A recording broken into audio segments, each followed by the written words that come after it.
They're lying about this. They know that there is a vast category difference.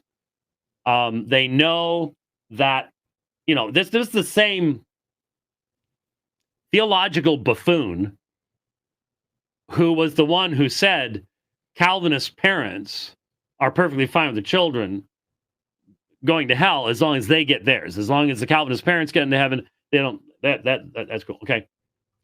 And again, more misrepresentation and lies from the good doctor.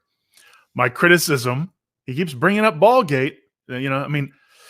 Let's go there, James. My criticism was showing a similar mindset between the pagan who engages in child sacrifice and the Calvinist who believes God has either effectually or potentially reprobated their child from eternity, passed over them, left them unelect, destined them for hell, that sort of thing. And so he throws out theological buffoon when I bring this up. Does he offer a refutation? No, just name calling. Right?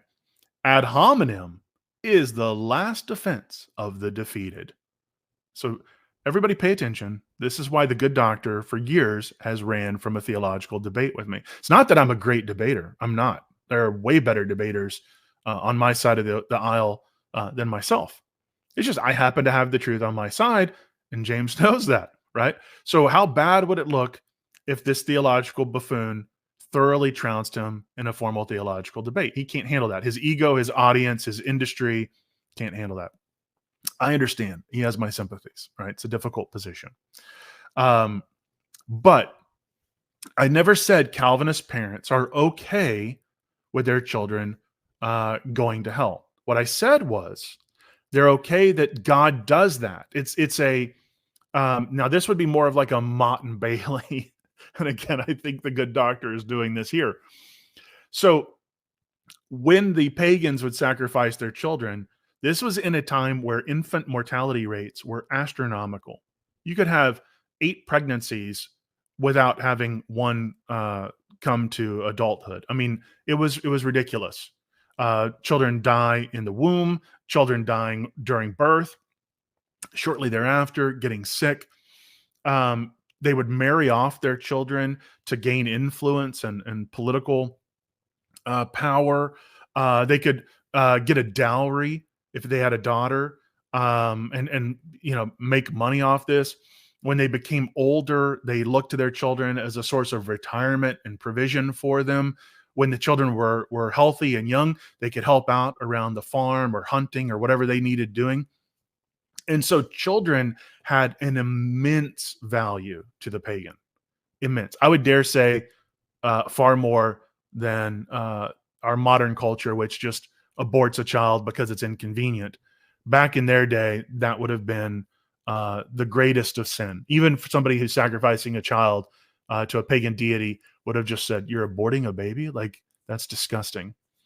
And so my criticism in pointing that out was not to say Calvinists don't care about their children. And nowhere in my original statement did I not say that. What I was saying was they're okay that is the way that they have to interface with their deity. If God requires that their child from all eternity is damned to hell, they're okay with it, right? Not that they're okay that okay, my child is going to hell and I'm celebrating it. Not that there's like this kind of celebration of it, but God, you do whatever you want. You damn my kid to hell. Okay. I'm not going to question it. And I've also quoted where James has said he can't question the unfairness of that, lest he have to recognize the unfairness of his own election to salvation. So he refuses to even consider that.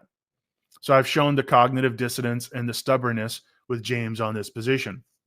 I did that in a review to the Derek Morrell Pine Creek Doug the Atheist video. You can check that out here on the channel. And I actually cite James saying we have to think presuppositionally. I can't question you going to hell, or I'd have to question me going to heaven. I'm not going to do that.